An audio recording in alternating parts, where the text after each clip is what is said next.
पिछले कई महीनों से सारी दुनिया कोरोना वायरस की शिकार है। एक रहस्यमय बीमारी है जिसकी कोई औषध भी अभी तक सामने नहीं आई है। ऐसी स्थिति में यह सबक सबके लिए ज़रूरी है, सावधानी में ही सुरक्षा है, या ये कह दें सावधानी हटी और दुर्घटना घटी। सावधानी का अर्थ है कि सभी लोग मास्क लगाएं, अपना नाक और मुंह ये अच्छे से ढकें। दूसरा काम यह है भीड़ ना करें, एक दूसरे से 2 मीटर की दूरी बना कर रखें। तीसरा, अनावश्यक रूप से बाज़ार में या किसी भी जगह ना जाएं, जो बहुत ज़रूरी होने पर ही जाएं। वहाँ भी ये जो हमारी एक दूसरे के बीच में जो दूरी मेंटेन करने का है, सोशल डिस्टेंस और मास्क लगाने के 2 काम ये ख्याल रखें कि इनके में कभी कोई ढिलाई या शिथिलता नहीं आना चाहिए।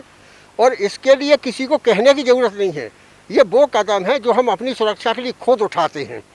और इसके अलावा भी एक चीज़ ज़रूरी है, हम कहीं भी जाते हैं, घर में बार बार आते हैं, कोई सामान छूते हैं या कुछ करते हैं, बार बार हाथ धोएं, सैनिटाइज करें, हैंड वाश से या साबुन से हाथ धोएं। तो साफ सफाई और सावधानियाँ दोनों मिलके हमें काफ़ी हद तक कोरोना के इस महासंकट से बचा सकते हैं।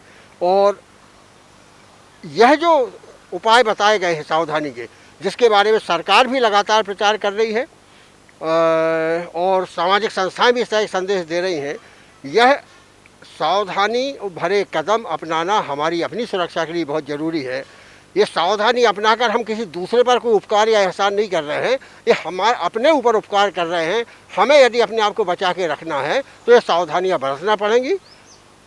मुंह और नाक ढकने के लिए मास्क लगाना, सामाजिक दूरी कम से कम 2 फीट की दूरी बचाए रखना, भीड़ भाड़ में नहीं जाना, अनावश्यक बाहर नहीं निकलना, घूमना फिरना नहीं करना, उसमें अपने आप में एक अंकुश लगा के रखना।